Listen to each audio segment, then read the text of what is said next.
Hello, I am Soma as a clinical psychologist and aromatherapist. আশা করি আপনারা সবাই ভালো আছেন। আজকে আমার যে টপিক সেটা হচ্ছে অ্যাডিকশন থেকে কি করে রিকভার করা যায়, তার রেমেডি। কারণ আগের ভিডিওতে আমি অ্যাডিকশন সম্বন্ধে বলেছিলাম, তো সেখান থেকে আমাদের কিছু রেমেডি প্রসেস আছে।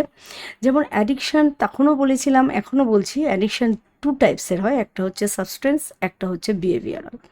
তো বেশিরভাগ দেখা যায় বিহেভিয়ারাল অ্যাডিকশানটা স্কুল স্টুডেন্ট বা কলেজ স্টুডেন্টদের মধ্যে দেখা যায়। আর তারপরে যেটা যারা অ্যাডাল্ট পারসন, যারা অফিস বা যারা বিজনেস এরকম টাইপের কিছু কাজের সঙ্গে যুক্ত আছেন, বা যেরকমই কাজ হোক না কেন, প্রত্যেক কাজের মধ্যেই অনেক কিছু টেনশান, অনেক রকম প্রবলেম অ্যারাইজ হয়, তার থেকেও অনেক সময় অ্যাডিকশান হয়।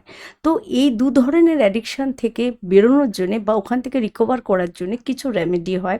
তো ফার্স্ট অফ অল সেটা হচ্ছে family support. Family support is most important. যে ফ্যামিলিতে যে মানুষটি অ্যাডিকশানের ওপরে ডিপেন্ড হয়ে পড়েছে, অ্যাডিক্টেড হয়ে পড়েছে, তাকে নিয়ে যে সমস্যাগুলো হচ্ছে, তাকে নিয়ে যে প্রবলেমগুলো ফেস করতে হচ্ছে, সেইগুলোকে খুব কুল মাইন্ডে হ্যান্ডেল করা। যদি একটা পার্ট বাই পার্ট আমি বলি, যখন ছোট কোনো বাচ্চা, মানে যারা 7, 8, 9, 10-এ পড়ে, তারা যে মোবাইলের ওপরে বা গেমের ওপরে অ্যাডিকশান হয়, তখন তাদের প্যারেন্টসকে as a clinical psychologist, as a child psychologist আমার এটাই সাজেশান থাকে যে আপনি তাকে নিজের মতন করে আগে বোঝান। বকা দিয়ে বা রাগ করে বা সমস্যা তৈরি করে কোনো রকমের প্রবলেম সলভ এই অ্যাডিকশানে হয় না। এটা এক ধরনের ব্রেন ডিসঅর্ডার। তো এখান থেকে একটা বাচ্চাকে রেস্কিউ করতে গেলে বা রিকভার করতে গেলে যে স্টেপটা হয়, সেটা তাকে বুঝিয়ে এক্সপ্লেন করে, বা কিছু ইউটিউবে কিছু ভিডিও হয় এই সম্বন্ধে, সেগুলোকে দেখানো। কিছু গুড হ্যাবিট হয়, সেগুলোকে অ্যাডাপ্ট করানো, এগুলো খুব ইম্পর্টেন্ট।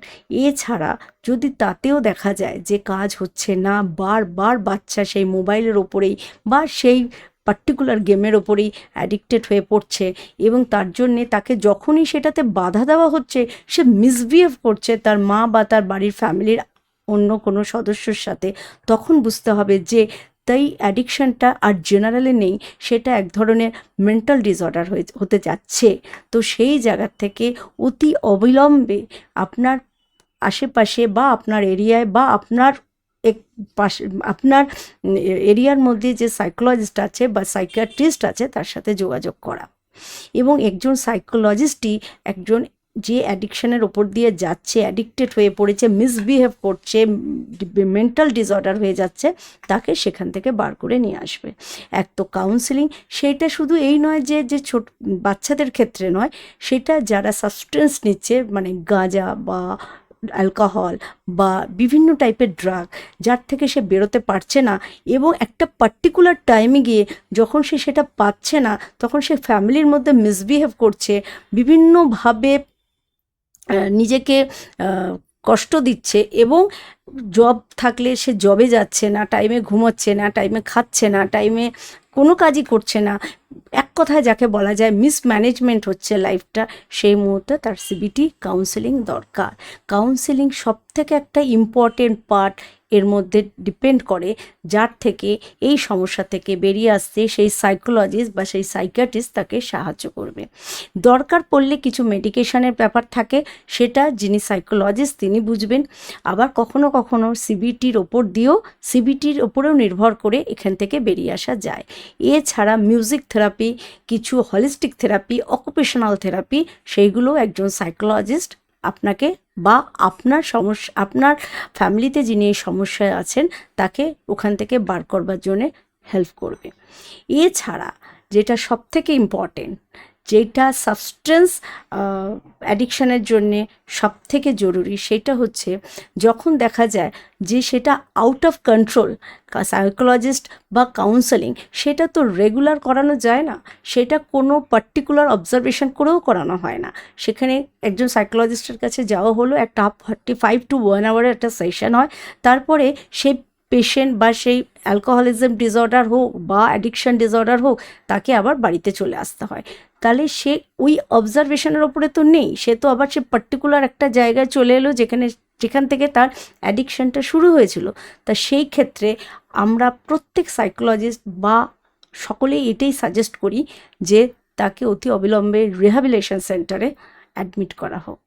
এই রিহ্যাবিলিটেশন সেন্টার সম্বন্ধে প্রত্যেকটা মানুষের বিভিন্ন টাইপের ধারণা আছে, খুব কম মানুষের এই সম্বন্ধে প্রপার ধারণা আছে। এটা একটা স্বল্প ভিডিওর মধ্যে আমি বোঝাচ্ছি। আমার চেম্বার বা আমার রিহ্যাবিলিটেশন সেন্টারগুলোতে যারা অফলাইনে আসেন তাদের আমি বোঝানো বা তাদের সাথে তাকে গাইড করার আমরা অনেক বেশি সুযোগ পাই, কিন্তু এখানে তো এই মুহূর্তে সেটা সম্ভব না। তবু এইটুকু আপনারা প্রত্যেকে মনে রাখুন যে রিহ্যাবিলিটেশন সেন্টার যেগুলো হয় সেখানে অ্যাডিকশান যে পেশেন্ট থাকে তাকে প্রপার গাইডেন্স দিয়ে অবজারভেশন করে ডিটক্সিংয়ের মাধ্যমে অ্যাডিকশানটাকে ছাড়ানো হয়। এটা একটা পদ্ধতি, এটা একটা প্রসেস, এটা একটা নির্দিষ্ট টাইমিং হয়। রিহ্যাবিলিটেশন সেন্টার সম্বন্ধে যে কিছু মিথ, কিছু ভুল ধারণা আছে সেইগুলো সবার আগে বার করা উচিত। রিহ্যাবিলিটেশন সেন্টার এক ধরনের health sector, medical health sector, যেখানে পার্টিকুলার অ্যাডিকশানের জন্যে কাজ করা হয়। সেখানে কিছু কাউন্সেলিং হয়, মেডিকেশান হয়, ডক্টর আসে, এক্সারসাইজ হয়। অ্যালকোহল অ্যানোনিমাস বলে এক ধরনের টপিক আছে, যে টপিকের সম্বন্ধে তাকে বোঝানো হয় এবং ধীরে ধীরে অ্যাডিকশান থেকে তাকে বার করা হয়। এই পুরো পদ্ধতিটা, এই পুরো জার্নিটা একজনের ওপরে হয় না, পুরো একটা টিম মারফত হয় এবং সেখানে যথেষ্ট সব রকমের সুযোগ সুবিধা থাকে এবং আলটিমেট অ্যাজ আ সাইকোলজিস্ট আমি বলতে পারি যদি ঠিক মতন ঠিকভাবে এই প্রশিক্ষণ বা এই ট্রিটমেন্ট নেওয়া যায় তাহলে একজন পিপল বা অ্যাডিকশানের উপরে যে ডিপেন্ডেন্ট হয়ে আছে সে সুস্থ লাইফে ফিরে যাবে 100% শিওর। তার জন্যে প্রথমে এটা জানা খুব দরকার যে রিহ্যাবিলিটেশন সেন্টার কোনো রকমের জেল বা কোনো রকমের নেগেটিভ কোনো এরিয়া বা কোনো জায়গা পার্টিকুলার প্লেস নয়। Rehabilitation centre as a medical health sector যেখানে অ্যাডিকশানের ওপরে কাজ করানো হয়। তো এখানে অনেকেই দিতে চান না, অনেকে কান্নাকাটি করে গার্জেন, কিন্তু এটা ভুল। আজকে যদি কোনো পেশেন্ট ফিজিক্যালি অসুস্থ হয় তাকে যেমন হসপিটালাইজড করা হয়, অ্যাডিকশানটা এক ধরনের মেন্টাল ডিসঅর্ডার। ফিজিক্যালের থেকেও ওর মেন্টাল আর্টসটা এত বেশি থাকে যে সেখান থেকে সে সরে আসতে পারে না, তার থেকে ফিজিক্যালি এফেক্টেড হয়। So should be admit in rehabilitation centre, যেটা আমরা সামাজিকভাবে বা মিডিল ক্লাস, আপার মিডিল, লোয়ার মিডিল সব ক্লাস সোসাইটিতেই এই জিনিসটার উপরে এতটা বেশি অ্যাওয়ারনেস নেই। সাইকোলজির ওপরেও অ্যাওয়ারনেস নেই। মানুষ মেন্টাল ডিসব্যালেন্সড হওয়া বা মেন্টাল ডিসঅর্ডারটাকে কোনো রকমের অসুস্থতার মধ্যেই মনে করতে চায় না এবং সেটা খুব ইম্পর্টেন্ট। তার জন্যে যে পেশেন্ট তার সাথে বাড়ির লোকেরও কাউন্সেলিং হয়, যাকে আমরা বলি ফ্যামিলি কাউন্সেলিং অথবা ফ্যামিলি থেরাপিস্ট, যিনি এই কাউন্সেলিংটা করবে, ফ্যামিলি থেরাপির দরকার হয়। আর এছাড়াও রিহ্যাবিলিটেশন সেন্টারে একটা পার্টিকুলার টাইমে থাকার পরেও সাইকোলজিস্টের কাছে যাওয়া, কাউন্সেলিং করা, এই পার্টটাও রাখতে হয়। এছাড়াও আরও রেমেডি যেগুলো হয়, যেগুলো হোম রেমেডি, যে খুব একটা হাই লেভেলের অ্যাডিকশান হয়নি কিন্তু তার মধ্যেও সে নিজে বুঝতে পারছে সে অ্যাডিক্টেড হয়ে পড়ছে, সেই মুহূর্তে তাকে ওই জায়গা থেকে বেরিয়ে আসার জন্য কিছু গুড হ্যাবিট ডেভেলপ করা উচিত, যেটা তার ভালো লাগে, যেটা তার হবি, সেইটার উপরে নিজেকে কনসেন্ট্রেট করা উচিত।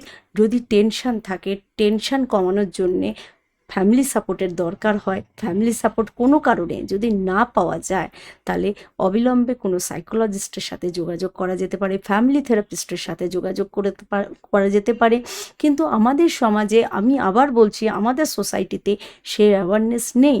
আমরা প্রতি মুহূর্তে এই জিনিসটা দেখি, প্রতি মুহূর্তে এই জিনিসটা অবজার্ভ করি, কিন্তু এই জিনিসটার থেকে বেরিয়ে আসার জন্য যে স্টেপ নেওয়া দরকার সেটা আমরা অনেক দেরিতে নিই, যখন নিই তখন অনেক সময় চলে যায়।